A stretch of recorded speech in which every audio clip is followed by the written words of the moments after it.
بسم اللہ الرحمن الرحیم۔ السلام علیکم ورحمۃ اللہ وبرکاتہ۔ حسن خورشید آوان یوٹیوب چینل کے معزز دوستو، آپ دیکھ رہے ہیں یوٹیوب چینل حسن خورشید آوان اور میں خورشید احمد ہوں۔ میری آج کی ویڈیو کا موضوع ہے جنت۔ چلیں آئیے قرآن و حدیث کی روشنی میں جنت کے بارے میں جاننے کی کوشش کرتے ہیں کہ جنت کیا ہے اور جنت میں کیا کیا ہے۔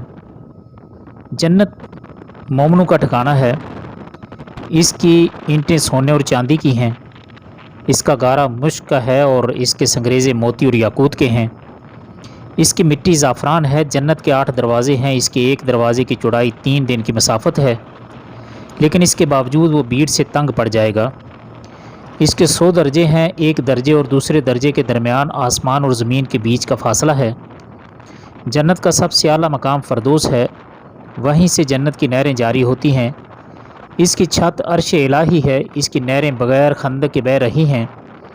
مومن جس طرح چاہے گا ان کو بہا لے جائے گا۔ اس کی نہریں دودھ، پانی، شراب اور شہد کی ہیں۔ اس کے پھل ہمیشہ رہنے والے، قریب تر اور نیچے کی طرف لٹکے ہوئے ہیں۔ جنت میں ایک ایسا موتی کا خیمہ ہے جس کا عرض 60 میل ہے۔ اس کے ہر زاویے میں جنتی کے اہل خانہ ہیں۔ جنتیوں کے جسم پر بال نہیں ہوں گے، چہرے پر سرمگی آنکھیں ہوں گی، نہ ان کی جوانی ختم ہوگی، نہ ان کے کپڑے پرانے ہوں گے۔ جنت میں نہ پیشاب و پخانہ کی حاجت ہوگی، نہ کوئی اور گندگی ہوگی۔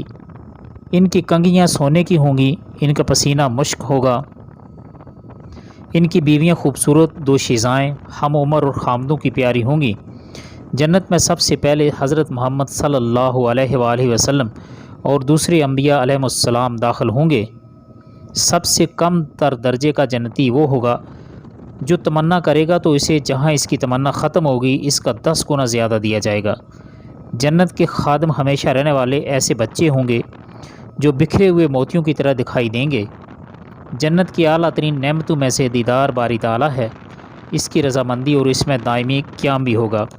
اللہم اجعلنا منہم۔ اللہ تعالیٰ سے دعا ہے کہ اللہ تعالیٰ ہم سب کو جنت الفردوس میں اعلیٰ مقام عطا فرمائے۔ اللہ تعالیٰ قیامت والے دن ہم سب کو جناب نبی پاک صلی اللہ علیہ وسلم کی سفارش کا حقدار ٹھہرائے۔ تو دوستو، جنت یقیناً ایک ایسی چیز ہے کہ جس کے بارے میں اللہ کے نبی صلی اللہ علیہ وسلم نے فرمایا ہے کہ کسی کے تصور میں بھی اس کی خوبیاں جو ہیں وہ نہیں آ سکتی کہ وہ کیسی ہیں۔ یہ تو وہ خوبیاں اور یہ کچھ ایسی ہیں جو اللہ کے نبی صلی اللہ علیہ وسلم نے یا قرآن پاک میں کچھ خوبیوں کا جو ذکر آیا ہے یا اللہ کے نبی صلی اللہ علیہ وسلم نے فرمایا ہے۔